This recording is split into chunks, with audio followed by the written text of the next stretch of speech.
All right, so this week we're talking about Chapter 21, the Gilded Age. The Gilded Age is an area between 1890 and 1920, roughly. We get a lot of different themes that come out of this, but a few that I want to touch on this week that I hope that you're looking for are several different things that I think tend to butt up against each other. One, we have a depression in 1893 that we don't often talk about due to the Great Depression. But the Depression in 1893 really affects farmers the most, and with a lot of product that is going unsold, and a lot of people not being able to afford that product. Farmers are getting frustrated, and they start to form into the Granger movement. And so one of the things that I'd like you to look at this week in this theme is really the Granger movement and farmers and how they collectively come together.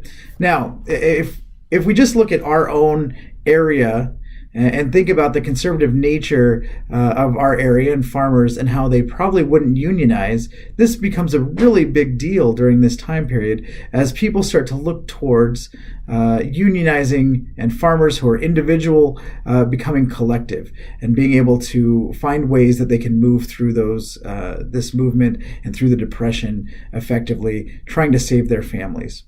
This is something that I really would ask you to take a look at. Make sure that you read these sections on the Granger movement and the Depression during this time period so that you understand what's going on. During this time, we're also starting to see African Americans in the South who were farming. They're being hit hardest during this time, during this 1893 Depression, and they're not able to unionize like a lot of the other farmers are. In fact, when they try to come together collectively, they don't have the same authority that white farmers have, which is quite unfortunate. And as you'll read, you'll see that a lot of the white farmers are frustrated with their lack of voice, even collectively. And so just think of how much less authority African American or Black farmers have during this time period. Another big theme that we see throughout this chapter is segregation. At the end of this chapter, you'll see segregation. We'll talk about Ida B. Wells and W.E.B. Du Bois. You'll talk about some of these, or you'll read about some of these characters that you've probably heard about or already studied. Segregation is a big piece that's going on and a theme that I want you to take a look at. Although we're post-Reconstruction and we should be seeing a lot of African Americans being able to be integrated into society, they're not due to Jim Crow, polling taxes, things like this. These are a lot of things that actually happen that I think butt up against this, the Depression and some of these other topics, the farmers movement, the Granger movement, and some of these collective things that are going on. They're also segregated in those things. And so I want you to be able to take a look at some of those themes as we look through this week. A couple of the other things that you'll be doing, you're reading Margaret Washington's African American History and the Frontier Thesis. Now, we spent some time last week talking about the Frontier Thesis and Frederick Jackson Turner, and you've read that now.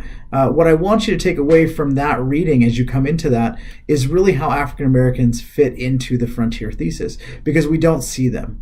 Really, if we're to look at Turner's thesis, the frontier is really looked at in waves. You get white males coming into the frontier. They start building homesteads. You may start to see women, but Turner never talks about women.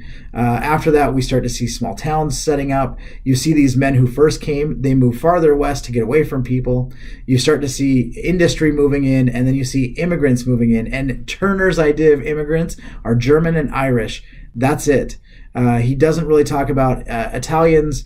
He doesn't talk about anybody of color, and so people of color are left out of that. And Margaret Washington is going to give you a different idea of what the frontier looked like, or what the West looked like, with all of these people moving in and moving west. Obviously, we've gotten past that. By 1893, the frontier is closed, and so really her idea is, look, maybe we should see people of color on the frontier, and maybe it's not, it is segregated systemically, but maybe it's not as segregated as we thought in the West, where people are having to commingle. She calls it cross-cultural interaction. And I would ask you to look at that as you read through this week to find ways that maybe we've missed cross-cultural interaction in the West. And as we stem or start to continue to look at some of these ideas, maybe you can figure out how cross-cultural interaction would have looked.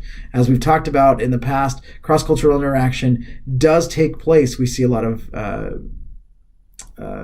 massacres that happen, a lot of angry white men who are upset with minorities, and that is cross-cultural interaction as well. Even if it's brutal, it's going on, and we get a lot of that taking place in the West at this point. So take a look at these themes this week. Try to find some ways that you can answer the questions in the read analysis and pull out some of these themes that we've talked about. Hopefully you'll have a decent time reading this section. I think I've knocked it down to just a few, 848 to 853 and 878 to 890. So those are just the pages that you'll be reading this week, which should give you a good idea of the Gilded Age. I hope you have a good week, and we'll see you next week.